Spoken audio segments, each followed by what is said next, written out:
লাহুমা উফফিউ ওয়া লা তানহারহুমা কুল লাহুমা কাওলান কারীমা। তারপরে আল্লাহ বলছেন, কোরআনে আল্লাহ তাআলা যে বিধানগুলো দিয়েছে, ভালো করে শুনবে এই কথাটা। আল্লাহ যে বলেছেন যে তোমরা সালাত পড়ো, তা আল্লাহ রাসূল সাল্লাল্লাহু আলাইহি সাল্লাম হাদিসে কিভাবে সালাত পড়তে হয় সেটা তিনি প্র্যাকটিক্যালি দেখিয়েছেন, ডাইরেক্টলি দেখিয়েছেন। হজে যাও, হজ করতে বলেছেন, হজের বিধান আল্লাহ রাসূল সাল্লাল্লাহু আলাইহি সাল্লাম হাদিসে জানিয়েছেন। তারপরে যাকাত দাও, যাকাত কোরআনে বলেছেন আল্লাহ, কিন্তু যাকাতের যাবতীয় তথ্য হাদিসে দেওয়া হয়েছে। কিন্তু মহান আল্লাহ তাআলা এই পিতামাতাকে এত মর্যাদা দিয়েছেন, এত গুরুত্ব দিয়েছেন যে কোরআনে আল্লাহ তাআলা বর্ণনা করেছেন যে পিতামাতার সাথে কেমন আচরণ করতে হবে। আল্লাহ বলছেন, ইম্মা ইয়াবলুগান্না ইনদাকাল কিবারা, যখন তোমাদের পিতামাতা বার্ধক্যে চলে যাবে, বয়স্ক হয়ে যাবে। আমাদের পিতামাতার বয়স হবে তো, অনেকের এখনো পিতামাতা আছে যাদের পিতামাতা বয়স্ক হয়ে গেছে, এখনো আছে। দেখলো যারা তোমাদের মধ্যে, আমাদের মধ্যে যারা ছোট সন্তান, বাড়ির ছোট সন্তান, তাদের পিতামাতা দেখা যাচ্ছে 40 প্লাস 50 প্লাস হয়ে গেছে, বয়স 60 হয়ে গেছে হয়তো। আর যাদের হয়নি তাদের হবে তো, নাকি হবে, বয়স্ক হবে। তো আল্লাহ বলছেন, যখন তোমাদের পিতামাতা বয়স হয়ে যাবে তখন তুমি তাদের সাথে ভালো আচরণ করো, সুন্দর আচরণ করো।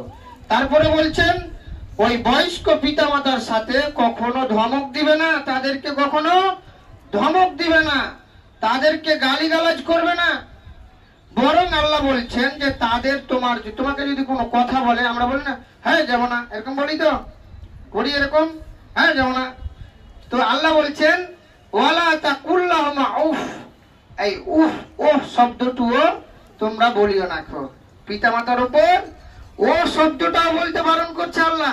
কিন্তু আমরা অনেক কথা অস্বীকার করি পিতামাতার, করি না? পিতামাতা পড়তে বসতে বলেছে, হ্যাঁ পড়বো না এখন, বলি পড়তে বসতে বলেছে। পিতামাতা খেতে বলছে, অন্য সময় খাবো বলে তুমি পালিয়ে যাচ্ছ বাড়ি ছেড়ে। অনেক সময় অনেক বিষয়ে আমরা পিতামাতার বিভিন্ন বিষয়ে কি করি, পিতামাতার বিভিন্ন বিষয়ে না করি, না করা অভ্যাস আমাদের। কিন্তু আজকে থেকে তোমাদের এই পিতামাতা বুঝতে হবে যে বিশাল মূল্যবান জিনিস, এত মর্যাদাবান জিনিস যে সব সময় সন্তানদের ভালো চাই। কিভাবে সন্তানরা ভালো মানুষ হবে, কিভাবে তাদের শরীর সুস্থ থাকবে, কিভাবে আমার সন্তানরা অসুস্থ হবে না, কিভাবে তাদের সুন্দরভাবে মানুষ করা যায়, সুন্দরভাবে কারিগর দিয়ে তৈরি করা যায়, একদম এটাই চিন্তা ভাবনা করে সর্বদা, করে না? তোমার পিতামাতা করে তো। এই যে তোমার পিতামাতা তোমাদেরকে স্কুলে পাঠিয়েছে, কিসের জন্য পাঠিয়েছে? তোমার পিতামাতা পারতো না যে প্রাইমারি স্কুলে যেভাবে হয় সেভাবেই পাঠাই, পারতো না? তোমাদেরকে জানছে যে আমার সন্তানকে সুন্দরভাবে গড়ে তোলার জন্য, সুন্দরভাবে মানুষ করার জন্য না প্রাইভেট স্কুলে দিতে হবে যেখানে ভালো পড়াশোনা হবে। এই সূত্রেই তো দিয়েছে নাকি? নাহলে ওই যারা প্রাইমারি যায় যেভাবে মানুষ হয়, একদিন হলো ক্লাস, একদিন হলো না, ওই খিচুড়ি খাওয়া হলো তারপরে চলে এলো, এইভাবে তো হতে পারতো। অনেক সময় হয়ে থাকে, যদিও এখন ব্যতিক্রম, পড়াশোনা প্রাইমারি স্কুলে মোটামুটি হয়, তারপরেও চাইছে যে আরো ভালো হোক, আরো ভালো হোক, নিয়মিত ক্লাস হোক, নিয়মিত আমার ছেলেমেয়েরা পড়াশোনা করুক। সেই জন্য তোমাদের এই স্কুলে পাঠিয়েছে নাকি? না অন্য কোনো উদ্দেশ্য আছে? না আমার ছেলেটা বাড়ি থেকে 7 ঘন্টা থাকবে না, আমি একটু আরাম পাবো, এই উদ্দেশ্যে? এই উদ্দেশ্য নয়। উদ্দেশ্য হচ্ছে যে আমার ছেলে মেয়ে সুন্দরভাবে স্কুলে গিয়ে পড়াশোনা করবে। কিন্তু আমরা এটা করছি? অনেক ছেলে মেয়ে পিতামাতার অহরহ নাফরমানি করছি।